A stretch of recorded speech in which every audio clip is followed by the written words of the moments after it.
नमस्ते। आज बात करते हैं सॉफ्टवेयर की। मतलब ये जो ऐप्स और वेबसाइट्स हम रोज इस्तेमाल करते हैं, इनके बनने के पीछे का आर्किटेक्चर क्या है, इनकी बुनियाद कैसे रखी जाती है।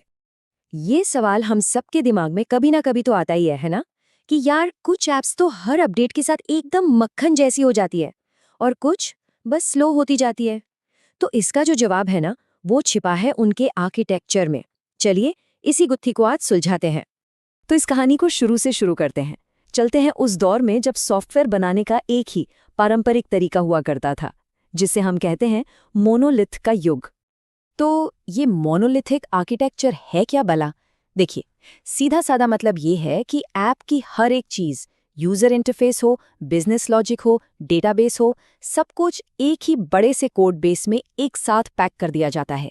मतलब सब कुछ एक दूसरे से कसकर जुड़ा हुआ है। इसे ऐसे समझिए जैसे ऊन का एक बहुत बड़ा उलझा हुआ गोला हो। अब अगर आप एक धागा खींचने की कोशिश करेंगे तो क्या होगा? पूरी की पूरी गांठ और कस जाएगी, राइट? सॉफ्टवेयर में भी बिल्कुल यही होता है। एक छोटे से हिस्से में बदलाव करने का मतलब है पूरे सिस्टम में प्रॉब्लम आने का रिस्क। शुरू शुरू में तो ये तरीका बड़ा सही लगता है, सिंपल है। लेकिन जैसे जैसे एप्लीकेशन बड़ी होती जाती है, कॉम्प्लेक्स होती जाती है, वैसे वैसे असली मुश्किलें सामने आने लगती हैं। देखते हैं कैसे। तो मोनोलिथ की सबसे बड़ी दिक्कतें क्या हैं? पहली, स्केल करना बहुत मुश्किल है। सोचिए किसी ई-कॉमर्स साइट पर ब्लैक फ्राइडे सेल चल रही है। ट्रैफिक सिर्फ पेमेंट गेटवे पर बढ़ा है ना? लेकिन मोनोलिथ में क्या करना पड़ेगा? पूरी की पूरी वेबसाइट को स्केल अप करना पड़ेगा, जो कि जाहिर है बहुत महंगा और बेकार तरीका है। दूसरा, आप एक ही टेक्नोलॉजी में फंस कर रह जाते हैं। तीसरा, और ये बहुत खतरनाक है, अगर एक छोटा सा फीचर भी क्रैश हुआ तो पूरा का पूरा ऐप ठप हो सकता है। और आखिर में एक छोटा सा भी बदलाव करना हो तो पूरे सिस्टम को टेस्ट करो, फिर डिप्लॉय करो। मतलब बहुत ही स्लो और रिस्की काम। और यही बात सबसे जरूरी है। सोचिए, एक छोटी सी गलती, एक छोटा सा बग और पूरा का पूरा सिस्टम बैठ गया। आज की डिजिटल दुनिया में ये एक बहुत बहुत बड़ा रिस्क है। तो भाई, इन सारी दिक्कतों का हल क्या है? असल में इन्हीं सब मुश्किलों ने नेटफ्लिक्स और अमेज़न जैसी बड़ी बड़ी कंपनियों को कुछ नया सोचने पर मजबूर कर दिया। और यहीं से एंट्री होती है हमारी कहानी के हीरो की, माइक्रो सर्विसेज। तो ये माइक्रो सर्विसेज आर्किटेक्चर क्या है? इसमें एक बड़ी एप्लीकेशन को कई छोटी छोटी इंडिपेंडेंट सर्विसेज में तोड़ दिया जाता है। हर सर्विस अपना एक स्पेसिफिक काम करती है और बाकियों से आज़ाद होकर चलती है। बिल्कुल एक शहर की तरह, जिसमें अलग अलग दुकानें अपना अपना काम करती हैं। अब जरा इस स्लाइड पर नजर डालिए। ये मोनोलिथ और माइक्रो सर्विसेज के बीच का फर्क एकदम शीशे की तरह साफ कर देती है।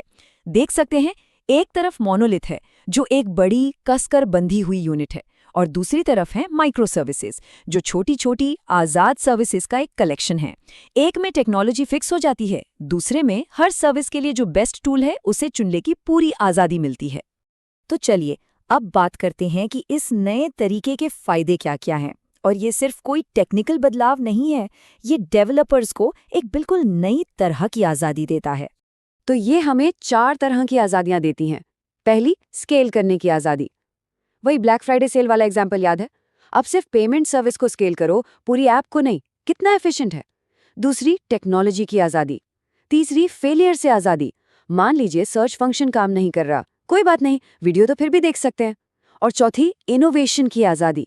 यही वजह है कि नेटफ्लिक्स जैसी कंपनियां दिन में सैकड़ों बार अपने सिस्टम को बिना किसी डर के अपडेट कर पाती हैं। और ये चार्ट देखिए, ये इस बात को कितने अच्छे से दिखा रहा है। माइक्रो सर्विसेज के साथ डिप्लॉयमेंट की जो फुर्ती है, जिसे एजिलिटी कहते हैं, वो कितनी ज़्यादा बढ़ जाती है। इसका सीधा मतलब ये है कि नए फीचर्स और इम्प्रूवमेंट्स हम तक यानी यूजर्स तक बहुत तेज़ी से पहुंचते हैं। ओके, तो अभी तक हमने थ्योरी की बहुत बात कर ली। अब जरा इसे रियल वर्ल्ड से जोड़ते हैं। देखते हैं कि ये सब असल में काम कैसे करता है, कौन से टूल्स इस्तेमाल होते हैं। इस दुनिया में 2 बहुत मशहूर टूल्स हैं, PHP और डॉकर। तो PHP जो एक प्रोग्रामिंग लैंग्वेज है, वो सर्विस का दिमाग है। मतलब सारा का सारा लॉजिक PHP में लिखा जाता है। और डॉकर एक डिब्बे की तरह है।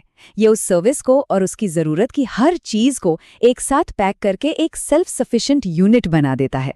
तो असल में होता यह है कि हर डॉकर कंटेनर यानी हर डिब्बा एक पीएचपी एप्लीकेशन यानी दिमाग को अपने अंदर रखता है, और ये दिमाग सिर्फ एक खास काम करने के लिए बना है। ये एक बहुत ही क्लीन और एफिशिएंट पार्टनरशिप है जो माइक्रो सर्विसेज को हकीकत में मुमकिन बनाती है। तो आखिर में एक सवाल पर आकर रुकते हैं। आज सॉफ्टवेयर हमारी दुनिया को बना रहा है, ये तो हम सब जानते हैं, पर हमें ये सोचना होगा कि हम बना क्या रहे हैं। क्या हम मोनोलिथ जैसे डिजिटल दैत्य बना रहे हैं जो एक ही गलती से ढह सकते हैं, या फिर हम माइक्रो सर्विसेज जैसे लचीले और मजबूत डिजिटल शहर बना रहे हैं जहां हर हिस्सा आज़ादी से आगे बढ़ सकता है। ये चुनाव हमारे आर्किटेक्चर का है,